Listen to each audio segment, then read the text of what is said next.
تعالیٰ و بکرم مصطفیٰ صلی اللہ علیہ وسلم آج 30 پارے مکمل ہو چکے ہیں۔ بقیہ 5 پاروں کی تلاوت اللہ تعالیٰ ہمارے لیے آسان فرمائے اور آپ سب کو صحیح تجوید سے سننے اور پڑھنے ہمیں توفیق عطا فرمائے۔ آج ہم نے اس پارے میں سورہ شورا کی تلاوت کی ہے اور سورہ دخان، سورہ زخرف اور سورہ جاثیہ۔ اب جیسے جیسے آگے پارے بڑھتے جاتے ہیں سورتوں کی مقدار بھی چھوٹی ہوتی چلی جاتی، یعنی سورے چھوٹے ہو جاتے ہیں۔ شورا کا مطلب ہوتا ہے، جیسے کہ آپ کو نام سے ہی پتہ چلتا ہوگا کہ مشورہ کرنے والی جو جماعت ہوتی ہے اس کو شورا کہتے ہیں۔ اور اللہ تعالیٰ نے مومنین کی، صحابہ اکرام کی تعریف میں یہ بات ارشاد فرمائی، امرہم شورا بینہم، یعنی صحابہ کا معاملہ یہ ہے کہ وہ مشورے سے عمل کرتے ہیں۔ پارلیمنٹ جو ہوتی ہے اسی کو شورا بھی کہا جاتا ہے۔ اصل میں یہ ڈکٹیٹرشپ نہیں ہے کہ ایک آدمی کے دماغ میں جو آ جائے، جیسے بادشاہوں کے ہاں ہوا کرتا ہے، ایسا نہیں، بلکہ اللہ تعالیٰ مومنین کی تعریف میں فرما رہا ہے کہ جب کوئی کام کرتے ہیں تو شورا یعنی آپس میں مشورہ کرتے ہیں اور اس میں برکت ہے۔ آپ کو بھی یہی کرنا چاہیے، مومنین کو ہمیشہ یہ کرنا چاہیے، اگرچہ کئی کام ایسے ہیں جو آپ کے لیے یقینی طور پر ہونے جیسے لگتے ہیں، لیکن پھر بھی آپ مشورہ کر لیں کہ اس میں خیر ہے، اس میں برکت ہے۔ اس سلسلے میں چند باتیں آپ کے سامنے رکھتا ہوں۔ شورا کیا ہے؟ پہلی بات تو یہ ہے کہ رسول کریم صلی اللہ تعالیٰ علیہ وسلم محتاج نہیں تھے کسی سے مشورہ کرنے کے، لیکن امت کی تلقین کے لیے ہمیشہ صحابہ اکرام سے حضور نے مشورہ کیا ہے۔ جنگوں میں جانے کا معاملہ ہوتا تب مشورے کیے جاتے، کسی کے سزا کے متعلق بات ہوتی تو مشورہ کیا جاتا۔ ہر چیز میں حضور اکرم صلی اللہ تعالیٰ علیہ وسلم نے مشورہ دیا ہے۔ یہاں تک کہ جنگ خندق جو ہوئی تھی مدینہ طیبہ سے باہر، یہ حضرت سلمان فارسی کے مشورے سے ہی تو خندق کھودی گئی تھی، ورنہ عربوں میں جنگ آمنے سامنے لڑی جاتی تھی میدان میں، لیکن فارس میں ایسا طریقہ تھا کہ دشمنوں سے بچنے کے لیے شہر کے باہر ایک بہت بڑا گڑھا کھود دیا جاتا تھا، خندق۔ اس کی وجہ یہ ہوتی تھی کہ پوری فوج اس کو عبور کر کے، اس کو کراس کر کے شہر کے اندر نہ آ جائے، کیونکہ شہر میں اگر جنگ ہوگی تو کچھ نہ کچھ ٹوٹے گا پھوٹے گا، شہر کے گھر اجڑیں گے، برباد ہوں گے۔ تو حضرت سلمان فارسی رضی اللہ تعالیٰ عنہ نے بھی اس وقت یہ مشورتاً عرض کیا تھا بارگاہ مصطفیٰ میں کہ یہ لوگ تقریباً 12,000 کی تعداد میں آ رہے تھے جب مکہ والے، 3 قبیلے تھے اس میں، قبیلے بنو غطفان اور نجد سے اور پھر قریش کے، یہ تمام یہ سب ملا کر کے 12,000 کا لشکر لے کر مدینے پر چڑھائی کر رہے تھے۔ تب رسول کریم صلی اللہ تعالیٰ علیہ وسلم نے صحابہ سے پوچھا کہ ان کا مقابلہ کیسے کریں۔ یہ جنگ خندق جو ہے، پہلے جنگ بدر ہو چکی اور اس کے بعد جنگ احد ہوئی ہے، اس کے بعد یہ جنگ خندق ہے جو بڑی جنگ ہے، اور یہ بھی مدینے سے صرف 5 کلومیٹر کے فاصلے پر ہے۔ تو مدینے میں جو فوج داخل ہو سکتی تھی اس کا راستہ ایک ہی بڑا راستہ تھا جہاں سے آ سکتے تھے، اس راستے پر ایک بہت بڑی خندق کھودی گئی، نالا سمجھ لیں۔ وہ اتنا چوڑا اور اتنا لمبا کھودا گیا تھا کہ عرب کا مشہور نسل کا گھوڑا بھی چھلانگ لگا کر کے اس کو کراس نہیں کر سکتا تھا، اور اس کو کھودنے میں خود رسول کریم صلی اللہ تعالیٰ علیہ وسلم شامل رہے۔ تو یہ صحابہ کے مشورے سے ہوا کام۔ تو مشورہ لیا کرتے تھے نبی پاک صلی اللہ علیہ وسلم، جبکہ وہ محتاج نہیں تھے، وہ معلم الناس ہیں، یعنی پورے انسانوں کے لیے استاد بن کر کے آئے۔ نبی پاک صلی اللہ علیہ وسلم کی صفات قرآن نے بیان کیا ہے کہ وہ اللہ کی طرف سے لوگوں کے دلوں کو صاف کرنے آئے ہیں، وہ سب کے استاد ہیں، لیکن پھر بھی مشورہ یہ امت کے درس کے لیے تھا، اور اللہ کو یہ چیز پسند ہے، اسی لیے پورے سورے کا نام ہی شورا ہے، شورا ہے۔ جب کبھی آپ سے بھی کوئی کام اس طرح ہو تو لوگوں کے درمیان اس بات کو رکھیں۔ اچھا، یہ ایک بات یہاں ضروری ہے کہ مشورہ کس سے لینا چاہیے کس سے نہیں لینا چاہیے، اس کے بھی آداب ہیں۔ جو جس کام کا ایکسپرٹ ہو اس سے مشورہ لیا کرے، یا اس سے اس سلسلے میں تھوڑی بہت شدھ بدھ رکھتا ہو تو اس سلسلے میں مشورہ لیں، یا کوئی عالم دین ہے یا کوئی فقیہ دین ہے جو سمجھ رکھتا ہے قرآن کی اور حدیث کی، اس سے مشورہ لیا جائے۔ اسی لیے فرمایا گیا کہ عورتوں سے مشورہ نہ لو، ہاں مشورہ لو لیکن عمل کرنے میں احتیاط کرو۔ مشورہ لو، گھر کے معاملات میں ان سے بھی مشورہ لو۔ ہوتا یہی ہے کہ آپ ان کے مشورے کے اعتبار سے تو چلتے ہی ہیں، پتہ ہے سب لوگوں کو، لیکن بزرگوں نے فرمایا ہے کہ مشورہ جس سے لیا جانا چاہیے وہ بھی ایک کیٹیگری ہے۔ ہاں گھر کے کاموں میں آپ مشورہ لیتے رہے، دیوار ہے اس کو پیلا رنگ لگاؤں کہ لال رنگ لگاؤں، عورت نے کہا پیلا تو آپ کالا لگا دو۔ تو مشورہ تو لیتے رہو اور عمل بھی کرتے رہو، لیکن جو اہل خیر حضرات ہیں ان سے مشورہ لینے میں اللہ تعالیٰ کی طرف سے برکت کا نزول ہے۔ 10 لوگ آپ بیٹھے ہیں، آپ کو اچھی طرح سے معلوم ہے کہ کیا کرنا ہے، اس کے باوجود 10 کے درمیان آپ نے ایک معاملہ رکھا کہ میں یہ کرنا چاہتا ہوں یا ہم یہ کرنا چاہتے ہیں۔ بسا اوقات ایسا ہوتا ہے کہ آپ کے ذہن میں کوئی ایسی بات نہیں ہوتی جو اس کو نقصان پہنچانے والی ہے اس کام کو، لیکن اللہ تعالیٰ مشورے کی برکت سے مجلس میں کسی ایک کے ذہن میں وہ علم پیدا فرماتا ہے، کسی ایک کے ذہن میں اللہ تعالیٰ کی طرف سے وہ علم آتا ہے، اور جب اس کا مشورہ ہوتا ہے تو اس پر عمل کرنے میں اللہ تعالیٰ کی طرف سے ہدایت بھی ہوتی ہے۔ اس چیز کی تعریف قرآن پاک میں ہے۔ مشورہ، شورا، صحابہ کرام رضوان اللہ تعالیٰ علیہ مجمعین کے شورا تو بہت مشہور ہیں۔ اس سے پہلے ایسا نظام نہیں تھا، بادشاہوں کا سسٹم تھا، بادشاہ کی مرضی میں جو آیا وہ کرتا۔ آج بھی دیکھیں جہاں بادشاہت ہے، ہمارے ہاں شورا ہے، یعنی اب جیسے انڈیا ہے پارلیمانی نظام جس کو کہتے ہیں، یہاں ایک قانون بھی بنانا ہے، بل پاس کرنے کے لیے بہت پاپڑ بیلنے پڑتے ہیں، میجورٹی دیکھنی پڑتی ہے، دونوں صدن میں پیش کرنا پڑتا ہے، یہاں سے پاس ہو کر کے اوپر جائے، اوپر جا کر کے پھر سب کے درمیان جتنے ممبرس ہیں، جتنے بھی پارلیمنٹ کے ممبر ہیں، وہ لوگوں میں میجورٹی آ جائے تب وہ بل کو پاس کر لیا جاتا ہے، ایک قانون پاس کرنے کے لیے۔ لیکن سعودی میں رات کو قانون بنتا ہے، صبح نافذ ہوتا ہے، پھر اگر اچھا نہیں لگا تو پھر مغرب تک اس کو کینسل کر دیتے ہیں۔ کیوں؟ بادشاہت ہے، نہ کسی پارلیمنٹ میں رکھنا ہے نہ کسی سے پوچھنا ہے۔ ایسے ہی ہوا ہے، 2 دن پہلے کچھ اور قانون تھا، 2 دن بعد اور کچھ قانون ہے۔ وہاں ڈیلی قانون آتے رہتے ہیں، ڈیلی آتے رہتے ہیں، اور صرف لوگوں کو ویب سائٹ دیکھتے رہنا پڑتا ہے کہ ابھی آج کا کون سا قانون ہے۔ تو یہ بادشاہت کا جو نظام ہے وہاں شورا نہیں ہے، یا شورا ہے تو کچھ ایسے لوگ ان کے اطراف ہوتے ہیں جو اپنی مرضی اور اپنی طبیعت کے حساب سے اس کے دماغ پر چھائے ہوئے ہوتے ہیں۔ عوام یا پھر اہل خیر سے مشورہ لینا تو ان کے ہاں نظام ہے ہی نہیں، بادشاہوں کے ہاں نہیں ہوتا، لیکن صحابہ اکرام رضوان اللہ تعالیٰ علیہ مجمعین کے ہاں ہمیشہ سے رہا ہے۔ حضرت ابو بکر صدیق رضی اللہ تعالیٰ عنہ، حضرت عمر فاروق رضی اللہ تعالیٰ عنہ، ان کی جلال اور ہیبت کیا تھی حضرت عمر فاروق کی، لیکن اس کے باوجود مسجد نبوی میں کھڑے ہو کر ایک دن ارشاد فرماتے، اے لوگوں، مجھ سے پیشتر جو گزرے یعنی رسول پاک صلی اللہ علیہ وسلم اور حضرت ابو بکر صدیق، وہ دنیا کے سب سے بہترین لوگ تھے، لیکن اب میں اس تخت پر ہوں، اگر میں اپنی مرضی کے مطابق کوئی قانون لاؤں اور وہ خیر کے لیے ہو یا شر کے لیے ہو، جس طرح اپنی مرضی کے مطابق میں کوئی قانون لاؤں تو تم لوگ کیا کرو گے؟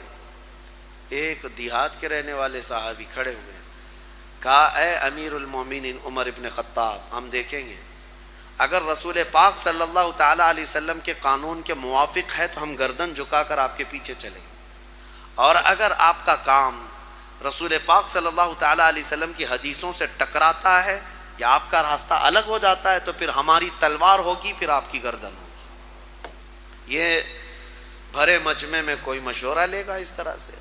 آپ کیا کریں گے، آپ کیا کریں گے؟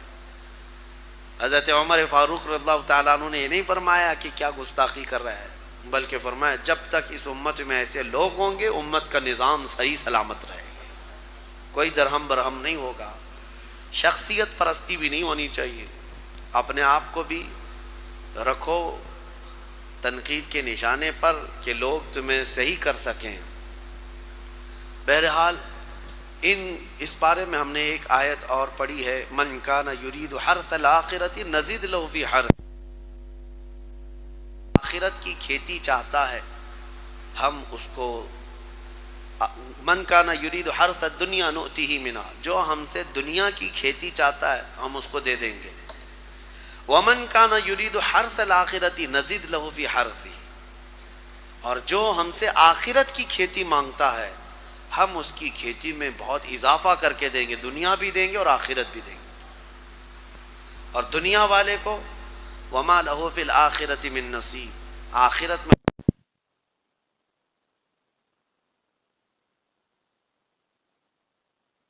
اللہ مجھے دنیا میں فلاں چیز دے دے، فلاں چیز دے دے، فلاں چیز دے دے، اللہ فرماتا ہے دے دیا جائے گا تمہیں، جیسے ہم مانگتے ہی رہتے ہیں نا میرے عزیزو، اسی لیے کہتے ہیں نا خالی دنیا مت مانگو۔ دنیا کیا ہے؟ یہ سب مانگنا کہ میرا بزنس، میری تجارت، میری جائیداد، میری پراپرٹی، میری زمین، میرا فلاں یہ بڑھتا جائے بڑھتا جائے، یہ دنیا ہی تو مانگ رہے ہو آپ۔ اور اللہ فرماتا ہے جس نے ہم سے آخرت مانگی ہم اس کو دنیا بھی دیں گے اور آخرت بھی دیں گے۔ اسی لیے دوسرے پارے میں اللہ نے فرمایا فَمِنْهُمْ مَنْ يَقُولُ رَبَّنَا آتِنَا فِي الدُّنْيَا وَمَا لَهُ فِي الْآخِرَةِ مِنْ خَلَاقٍ، جنہوں نے یہ کہا نا ربنا آتنا فی الدنیا، اے ہمارے رب دنیا میں ہمیں کچھ دے دے، اللہ فرماتا ہے دے دیا جائے گا۔ وما لہ فی الآخرۃ من نصیب، اور آخرت میں ان کا کوئی حصہ نہیں ہوگا، من خلاق، آخرت میں کوئی ان کا حصہ نہیں ہوگا۔ ومنہم من یقول ربنا آتنا فی الدنیا حسنہ وفی الآخرۃ حسنہ وقنا عذاب النار اولئک لہم نصیب مما کسبوا، اللہ فرماتا ہے اور جنہوں نے کہا اے ہمارے رب ہمیں دنیا میں بھی اچھائیاں دے دے اور آخرت میں بھی اچھائیاں دے دے، رب فرماتا ہے، اور جنہوں نے یہ کہا اے اللہ ہم کو عذاب دوزخ سے بچا لے، رب فرماتا ہے یہ وہی لوگ ہیں جنہوں نے حقیقت میں حصہ حاصل کر لیا، آخرت بھی مانگ لیا دنیا بھی مانگ لیا۔ دعا میں ہمیشہ یہی کیا کرو کہ اللہ ہماری آخرت اچھی کر، یہاں مانگ کر کے کتنا لے لو گے، کتنا لے لو گے، کتنے دن تک؟ چلو آج آپ نے صحت مانگی، اے اللہ مجھے صحت عطا کر، طبیعت اچھی رکھ، اچھی بات ہے، لیکن کتنے دن تک رہو گے؟ 80 سال، 100 سال؟ 80 سال کے بعد جب بال سفید ہونے لگیں گے تب پھر تم یہ مانگو گے کہ اللہ پھر میرے بال کالے کر دے؟ پیٹھ جھکنے لگے گی تب یہ کہو گے کہ اللہ میری کمر سیدھی کر دے؟ دانت جھڑنے لگ جائیں گے کہو گے پھر اے اللہ میرے دانت صحیح کر دے؟ نظام ہے کائنات کا، صحت کو جانا ہے تو جو جانے والی چیز ہے اس کو ہی ہم مانگ رہے ہیں، جو ہم سے رخصت ہونے والی چیز ہے وہی ہم مانگ رہے ہیں۔ اولاد مانگ رہے ہو یہ بھی چھوٹنے والی چیز ہے، یہ ہم سے چھوٹنے والی چیز، ہر وہ چیز مانگتے ہیں ہم یہاں پر جو ہم سے رخصت ہونے والی ہے، اور جو ہمیشہ رہنے والی ہے وہ جنت ہے، اس کا سوال کیوں نہیں کرتے؟ اور ایک امام شیخ سعدی رحمۃ اللہ علیہ کی کتنی پیاری بات ہے، سنو، فرماتے ہیں موت سے بچنا ممکن ہے کسی کو؟ بتائیں کوئی بچ سکتا ہے؟ پاسبل ہے؟ موت سے بچنا کسی کے لیے بھی ممکن ہے؟ نہیں ہے، سب کو پتہ ہے، سب کو پتہ ہے امپاسبل، لیکن اس کے باوجود بھی بچنے کے لیے 1000 دوائیاں کھاتے ہیں ہم، سب کو معلوم ہے کہ موت سے نہیں بچتے ہیں، لیکن اس کے باوجود بھی بچنے کے لیے ہم روز کچھ نہ کچھ کر رہے ہیں، ہم اپنے جسم کو صحیح کرتے ہیں یا بیماریوں کو صحیح کرنے کے لیے پیسہ بھی بہاتے ہیں، سب کچھ کرتے ہیں، ہمیں پتہ ہے کہ ہم نہیں بچ سکتے پھر بھی خرچہ کرتے ہیں۔ شیخ سعدی کی سوچ دیکھو، فرماتے اور انسان کو یہ پتہ ہے کہ جہنم سے بچنا ممکن ہے، موت سے بچنا تو ممکن نہیں، لیکن دوزخ سے بچنا ممکن ہے۔ کیا سب کے اوپر کمپلسری ہے جہنم میں جانا؟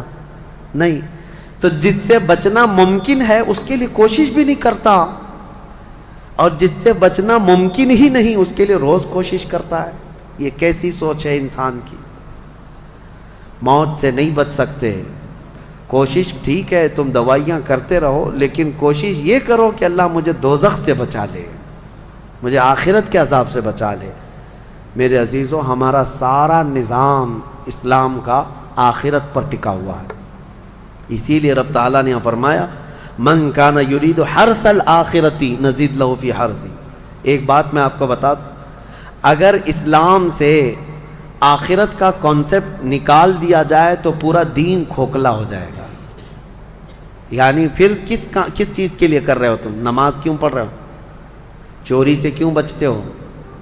شراب کیوں نہیں پیتے؟ ہر چیز کا تعلق تمہارا آخرت سے جڑا ہوا ہے، آخرت سے۔ کیوں؟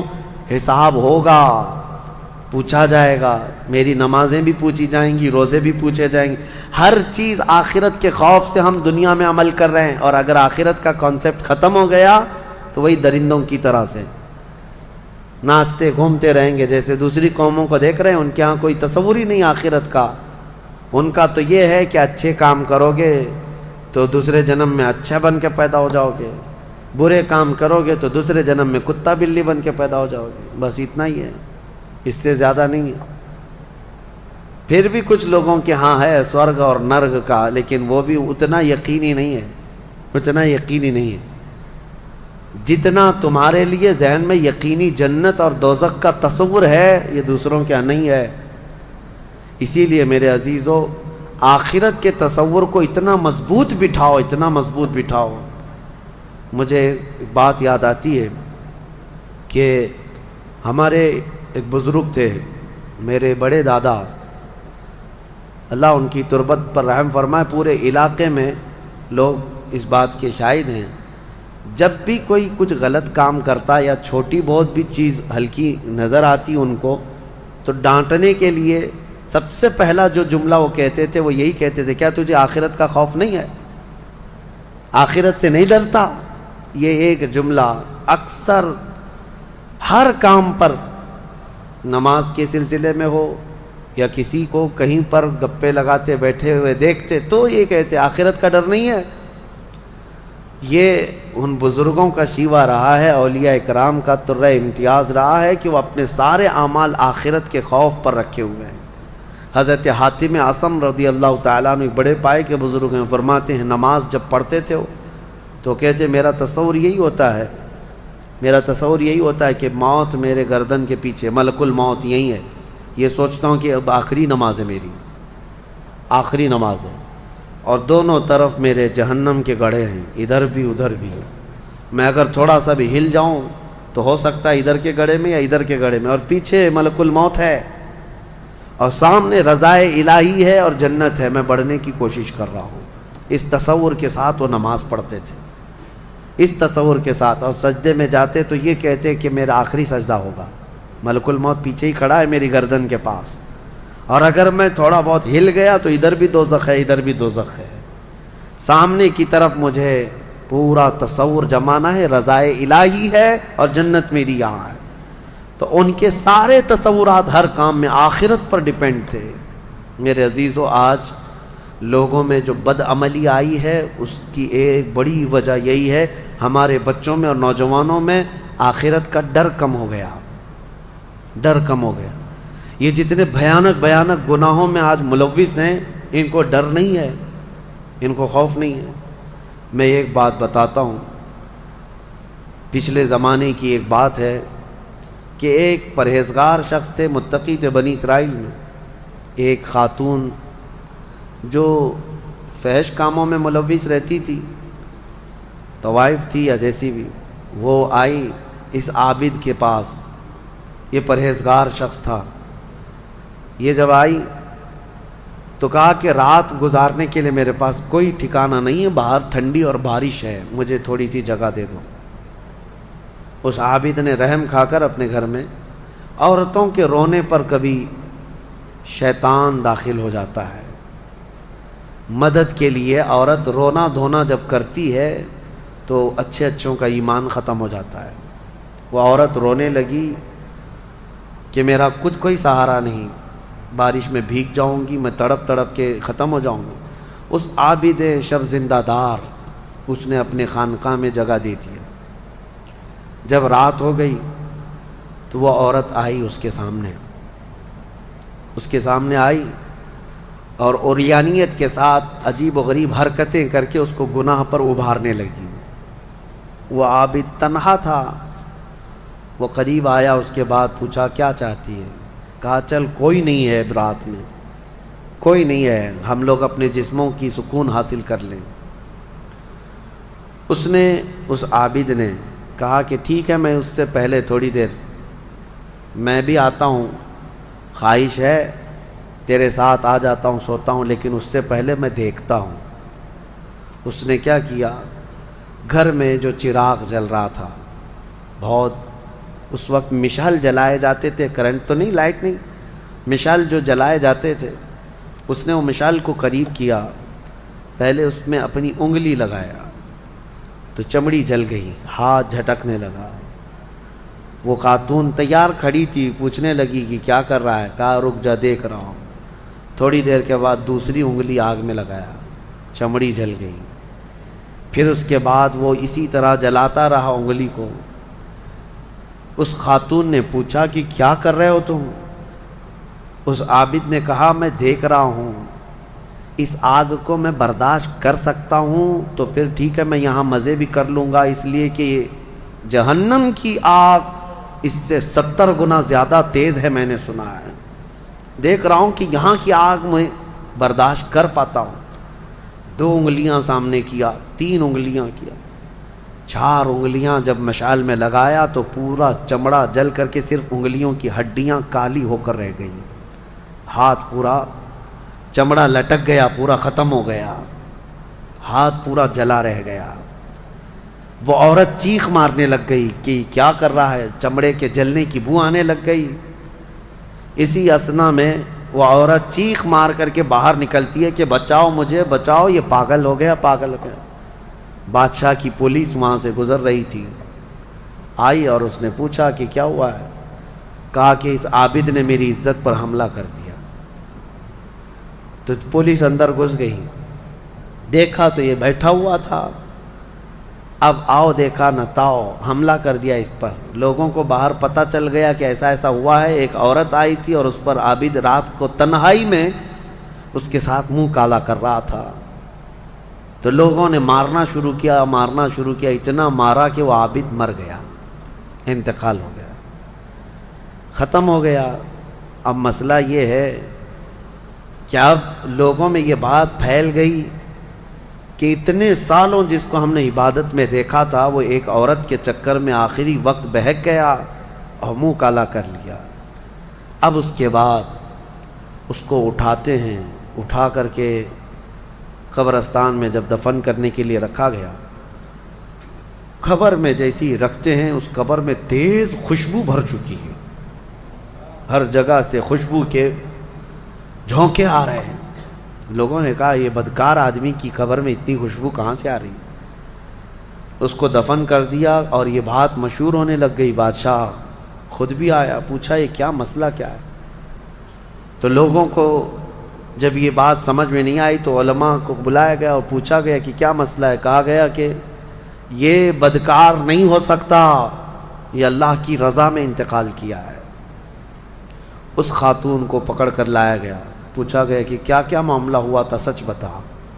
اس عورت نے بتایا کہ اس کا کوئی مسئلہ نہیں تھا، یہ ڈرتا رہا اللہ سے اور آخرت سے ڈرتا رہا، اور رات میں یہ بیٹھ کر کے اپنی انگلیاں جلا لیا تھا، اور یہ کہتا تھا کہ میں دیکھتا ہوں دنیا کی آگ سے میں برداشت کر پاتا ہوں تو ٹھیک ہے میں تیرے ساتھ مزہ کروں گا، نہیں تو پھر آخرت کا عذاب اس سے بھی بڑا سخت ہے۔